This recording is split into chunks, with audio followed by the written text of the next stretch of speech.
Radio قطر آپ سے مخاطب ہے۔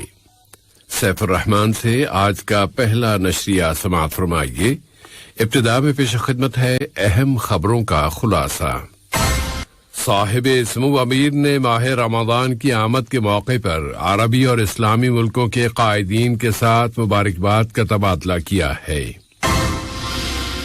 صاحب سمو امیر نے قطر اور پوری اسلامی دنیا کے لوگوں کو ماہ رمضان کی مبارکباد دی ہے۔ ملک میں اب تک 1,100,000 سے زیادہ اینٹی کورونا ویکسین کی ڈوزز دی جا چکی ہیں۔ واشنگٹن نے کہا ہے کہ اس کا نطنز کے حملے میں کوئی ہاتھ نہیں ہے، اور ترکی اور لیبیا آپس کے تعاون کو مزید بڑھانے پر متفق ہیں۔ یہ تھا اہم خبروں کا خلاصہ۔ اب پیش خدمت ہے ریڈیو قطر سے آج کا دوسرا مفصل نشریہ۔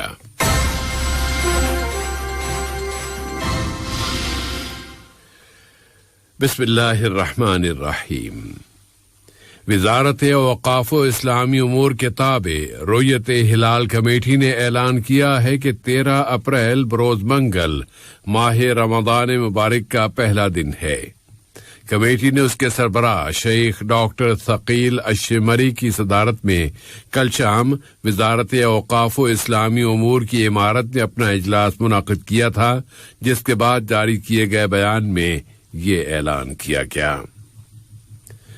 صاحب سمو امیر شیخ تمیم بن حمد آل ثانی نے رمضان کے مبارک مہینے کی آمد کے موقع پر برادر عربی اور اسلامی ملکوں کے قائدین کے ساتھ مبارکباد کے برقی پیغامات کا تبادلہ کیا ہے، اور صاحب سمو امیر نے سعودی عرب کے بادشاہ خادم الحرمین شاہ سلمان ابن عبدالعزیز آل سعود، کویت کے امیر شیخ نواف الاحمد الجابر الصباح، کویت کے ولی عہد شیخ مشعل الاحمد الجابر الصباح، اردن کے بادشاہ شاہ عبداللہ دوم ابن الحسین، مراکش کے بادشاہ شاہ محمد ششم، جمہوریہ عراق کے صدر ڈاکٹر برہم صالح، جمہوریہ تیونس کے صدر قیس سعید، ڈیموکریٹک جمہوریہ الجزائر کے صدر عبد المجید تبون، فلسطینی اسٹیٹ کے صدر محمود عباس، اور عرب جمہوریہ مصر کے صدر عبد الفتاح السیسی کے ساتھ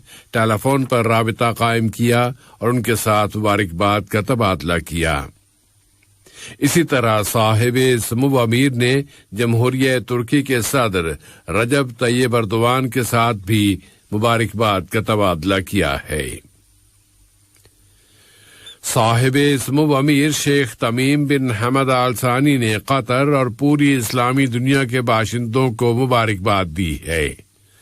صاحب سمو امیر نے اپنے ایک ٹویٹ میں لکھا ہے کہ قطر اور امت اسلامیہ کو یہ فضیلت والا مہینہ مبارک ہو۔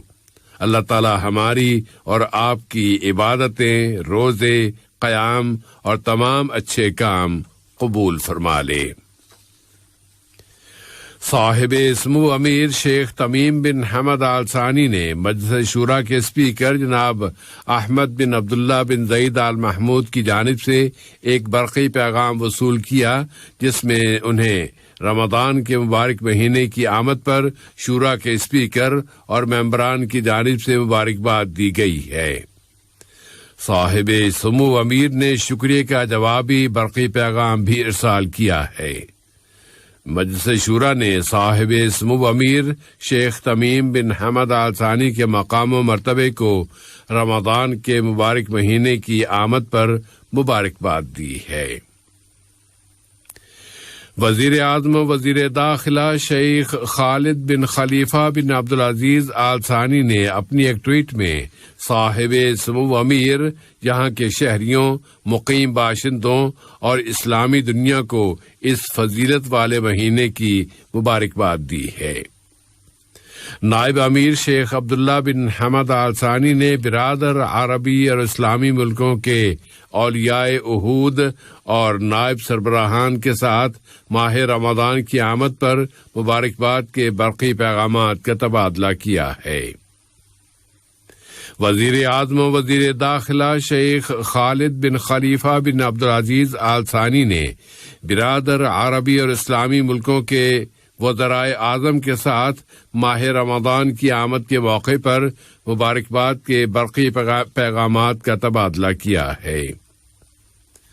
نائب وزیر اعظم و وزیر خارجہ شیخ محمد بن عبد الرحمن آل ثانی نے ایران کے لیے امریکہ کے خصوصی ایلچی جناب رابرٹ میلی کی جانب سے ایک ٹیلی فون کال وصول کی ہے، جس میں اس علاقے اور خاص طور پر ایران کے تازہ ترین حالات پر بات چیت کی گئی۔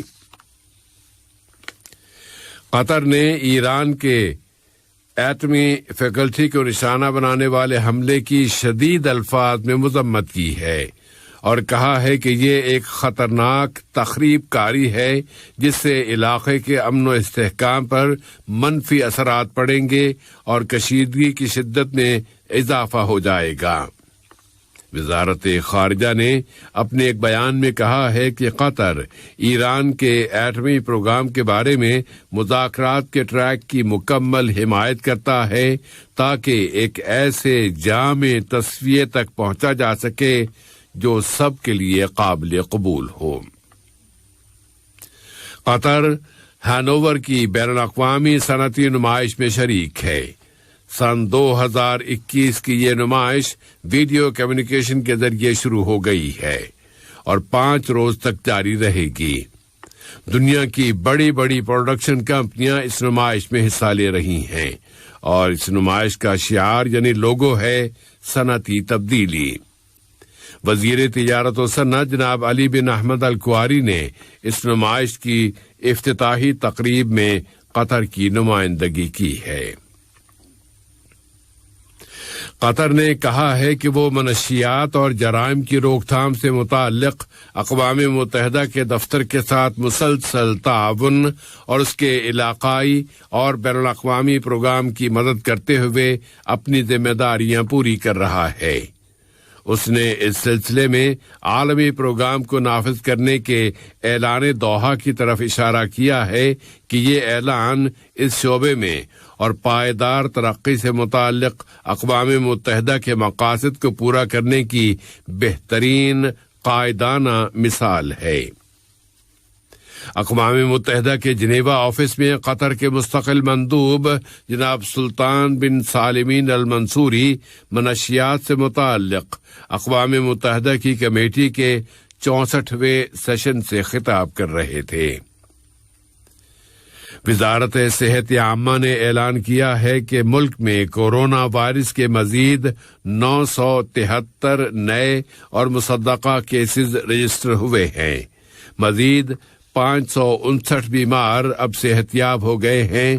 یوں اس بیماری سے یہاں شفا پانے والوں کی کل تعداد اب 1,70,194 ہو گئی ہے۔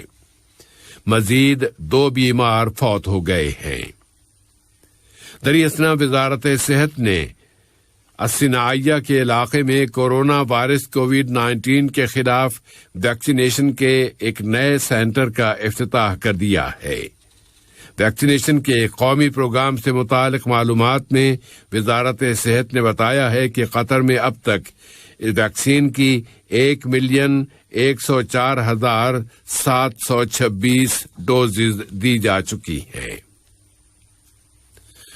اور کابینہ کے فیصلے کی بنیاد پر یہاں کے متعلقہ اداروں نے 359 اشخاص کو پبلک پراسیکیوشن کے حوالے کر دیا ہے کہ ان لوگوں نے کورونا وائرس کی روک تھام کے لیے ملک میں نافذ احتیاطی اور بچاؤ کے اقدامات کی خلاف ورزی کی تھی۔ امریکہ نے ایران کے ایٹمی پلانٹ نتنز پر کیے جانے والے حملے میں اس کے ملوث ہونے کی تردید کی ہے۔ البتہ اس نے اپنی وزارت خارجہ کے ترجمان کی زبانی کہا ہے کہ اس ایٹمی پلانٹ کو بہت زیادہ نقصان پہنچا ہے۔ ادھر تہران نے کہا ہے کہ اس حملے کے پیچھے اسرائیل کا ہاتھ ہے اور اس نے عہد کیا ہے کہ وہ اس کا جواب دے گا۔ دوسری جانب اسرائیلی وزیر اعظم بنیامین نتنیاہو نے زور دے کر کہا ہے کہ تل ابیب کسی بھی صورت میں تہران کو ایٹمی ہتھیار حاصل کرنے کی اجازت نہیں دے گا۔ نتنیاہو نے یہ بیان ایسے وقت میں دیا ہے جبکہ اسرائیلی ذریعے ضمنی طور پر یہ اعتراف کر چکے ہیں کہ نتنز پر اس حملے کے پیچھے سراغ رسانی کے اسرائیلی ادارے موساد کا ہاتھ ہے۔ انقرہ میں ترکی کے صدر رجب طیب ایردوان اور لیبیا کی متحدہ قومی حکومت کے سربراہ عبدالحمید الدبیبہ کے درمیان مذاکرات کے بعد صدر ایردوان نے کہا ہے کہ ان کا ملک لیبیا کی نئی حکومت کی مدد و حمایت کر رہا ہے۔ انہوں نے زور دے کر کہا ہے کہ انقرہ لیبیائیوں کی مدد جاری رکھے گا اور لیبیا کی تعمیر کے کاموں میں مدد کرتا رہے گا۔ اور مصر کے وزیر خارجہ صالح شکری نے روسی وزیر خارجہ سرگی لیوروو کے ساتھ قاہرہ میں ایک جوائنٹ پریس کانفرنس میں ایتھیوپیا کے ان کے بقول ہٹ دھرمی کے اثرات پر متنبہ کیا ہے۔ انہوں نے مطالبہ کیا ہے کہ النہدہ ڈیم کو بھرنے کا دوسرا مرحلہ شروع کرنے سے پہلے ایک ایسا سمجھوتا کر لیا جائے جس کی پابندی سب کے لیے لازمی ہو۔ آج کا یہ نشریہ ختم ہونے سے قبل اہم خبروں کا خلاصہ ایک مرتبہ پھر پیش خدمت ہے۔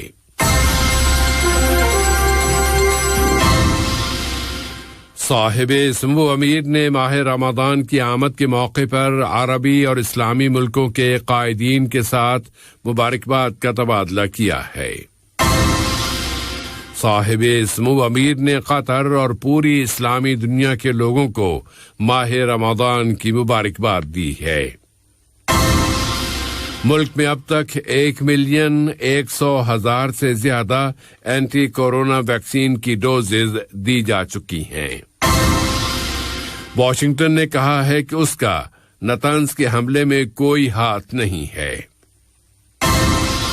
اور ترکی اور لیبیا آپس کے تعاون کو مزید بڑھانے پر متفق ہیں۔